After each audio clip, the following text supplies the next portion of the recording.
Preview. गए थे और अगर आज अदालतें ये फैसला करती है कि ये नहीं, ये सब बाइज्जत बरी हो रहे हैं, तो आप सोचिए कि आने वाला कल कैसा रहने वाला है। हम लड़ेंगे, हम इंशाल्लाह जितनी हमारी ताकत है हम लड़ेंगे। ये लड़ाई किसी एक मजहब की नहीं है। ये बलात्कार को हम किसी एक मजहब के चश्मे से नहीं देख रहे हैं। एक जवान बच्ची की इज्जत लूटी जाती है और रातों रात अगर उसके बॉडी को वहीं पर पुलिस की निगरानी के अंदर पुलिस के हाथों अगर उसे जलाया जाता है, तो सोचिए उसके परिवार की पीड़ा, सोचिए उसके माँ बाप, उसके घर वालों की क्या हालत होगी। ये एक बच्ची जिसका अंतिम संस्कार भी उनकी मौजूदगी में नहीं कराया है।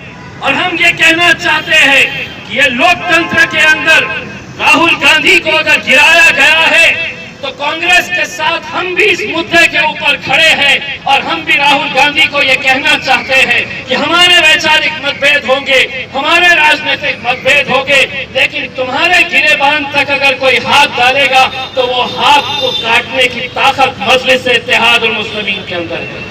क्योंकि आज अगर वो राहुल गांधी तक पहुंच सकते हैं, तो कल वो मेरे खायद बैरिस्टर असदुद्दीन ओवैसी तक भी पहुंचने की हिम्मत रख सकते हैं। ये लड़ाई विचारों की, हमारे अलग अलग मतभेद हो सकते हैं, लेकिन आज इन मुद्दों के ऊपर हम सबको एक साथ मिलकर आने की जरूरत है। हम चाहेंगे कि इसकी शुरुआत औरंगाबाद से हो, कि जहां पर भारतीय जनता पार्टी भी यहाँ पर औरंगाबाद में कहीं पर भी क्यों ना हो, ये सोच ले कि अगर तुम्हारे घर में बेटियां हैं, तुम्हारे घर में अपनी बहनें हैं, तो तुम्हें इस घटना की निंदा करनी क्या है, उसका धर्म क्या है, उसका मजहब क्या है, ये मत देखो।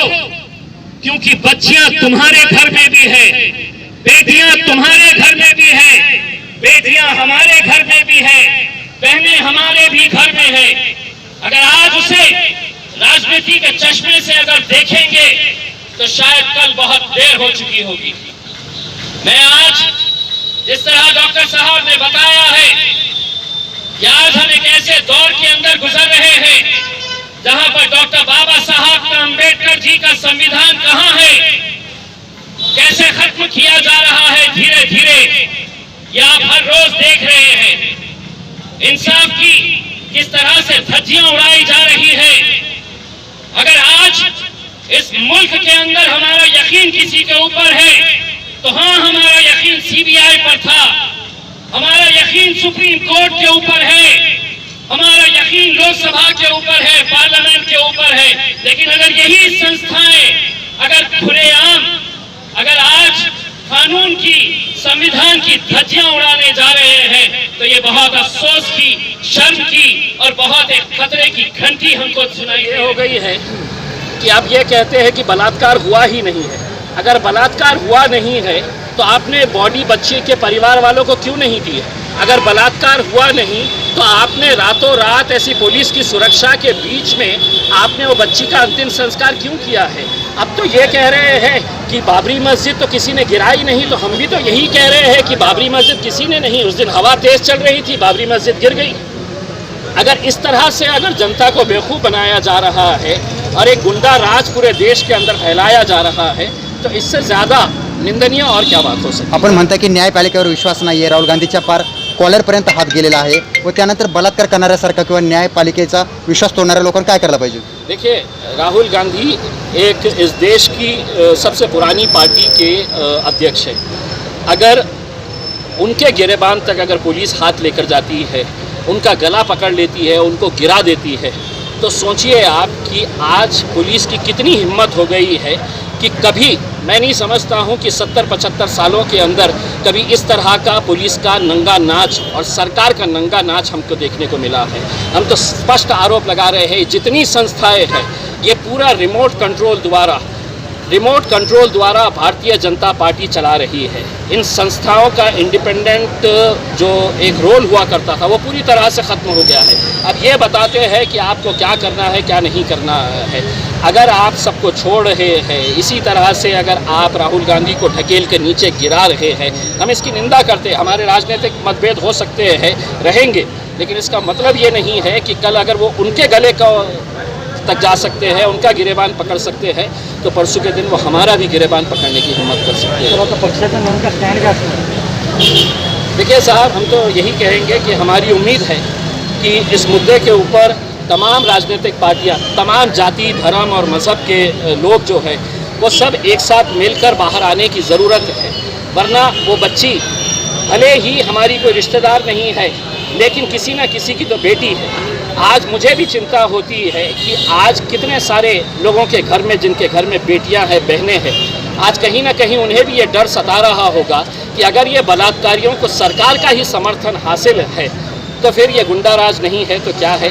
अगर हम सब एक साथ मिलकर आए और इसके ऊपर हम एक सरकार के ऊपर दबाव डालें कि योगी आदित्यनाथ को निकाल कर बाहर फेंके और जो भी दोषी लोग हैं उनके खिलाफ सख्त से सख्त कारवाई करें। नक्कीच आपण पाहतो की बाहेरच्या देशांमध्ये जर अशा अत्याचाराच्या घटना घडल्या तर फासाव लटकवलं जातं, सरकलम केलं जातात, तर भारतामध्ये असं का नाही, काय करायला हवं सर, नेमकं? हमारी तो मांग है सब, लेकिन हम तो क्या है कि हम जब बोलते हैं तो बहुत कड़वा लगता है।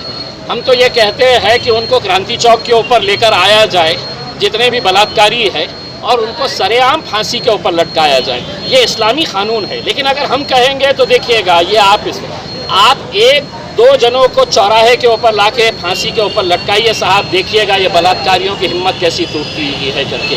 आपने जो सवाल किया है कि विजया राहटकर जो भारतीय जनता पार्टी की वुमेन्स कमीशन की ये चेयरपर्सन रही है, वो मेरे औरंगाबाद शहर की है। और वुमेन्स कमीशन का मतलब ये होता है कि महिलाओं के ऊपर जहाँ पर भी कोई पीड़ा होती है, उनके खिलाफ अगर कोई शिकायतें दर्ज होती है महिलाओं के खिलाफ, उसका निराकरण ये वुमेन्स कमीशन करता है, महिला आयोग करता है। और वही महिला आयोग की पूर्व अध्यक्षा अगर आज खामोश बैठी है तो इससे ज़्यादा और क्या दुर्दैव हो सकता है। व त्यानंतर अशा हातांना काय करायला पाहिजे, ज्या प्रकारे तुम्ही म्हटले तोडले पाहिजेत, नेमकं काय काय करायला हवं? आणि दुर्दैव हे आहे की देशामध्ये जे आज चाललेलं आहे ते येणारा काळ कसा होणार आहे त्याची एक झलक आहे आम्हाला वाटतं। काही दिवसापूर्वी बाबरी मस्जिदचा निकाल आला, 28 वर्षापूर्वी आम्ही सगळ्यांनी बघितलं होतं, टेलिव्हिजनवर लाईव्ह टेलिकास्ट होतं, सारा जग बघितलं होतं की कशा कोण कोण लोक होते ते पाडण्यामध्ये, आणि कोर्टाचा निर्णय येतो की नाही, कोणी नाही होते ते त्यांना समजावण्यासाठी गेले होते आणि सगळ्यांना निर्दोष सोडण्यात आलेला आहे। आमचा विश्वास सुप्रीम कोर्टवर आहे, आमचा विश्वास CBIवर आहे, आमचा विश्वास लोकसभे आणि पार्लमेंटवर आहे। आणि हेच संस्था आम्हाला असा धोका देत असेल तर हे खूप काळजी करण्याची वेळ आलेली आहे। आणि काही दिवसानंतर जेव्हा हे बातमी येतं की एका युवतीला 4 नरभक्षक असे इस तरहचा तिच्यावर बलात्कार करतो, सामूहिक बलात्कार करतो, आणि एका रात्री त्यांच्या परिवाराला ना बोलवते त्या मुलीला त्याचा अंतिम संस्कार करण्यात येते आणि पोलिसांच्या वतीने हे सगळ्यात करण्यात येते। आणि त्याच्यानंतर कुणालाही त्या परिवाराला भेटण्यासाठी परवानगी दिली जात नाही। तिकडच्या DM जे आहे ते तिथे जाऊन त्या परिवाराला धमकावण्याचा प्रयत्न करत आहे। तर हे गुंडाराज नाही आहे तर काय आहे? मला फक्त हे सांगायचं आहे की मी MIMचा खासदार आहे, पण याचा अर्थ हे नाही आहे की आज माझी अपेक्षा हे आहे की माझ्या शहरामध्ये राहणारा, चाहे ते भारतीय जनता पार्टीचा असू द्या, शिवसेनेचा असू द्या, काँग्रेसचा असू द्या, राष्ट्रवादीचा असू द्या, सगळ्यांनी रस्त्यावर उतरण्याची वेळ आलेली आहे। भारतीय जनता पार्टीचे लोक का रस्त्यावर येत नाही? का त्यांच्या घरी मुली नाही आहे का? त्यांच्या घरी बेटी नाही आहे का? त्यांच्या घरी बहीण नाही आहे का?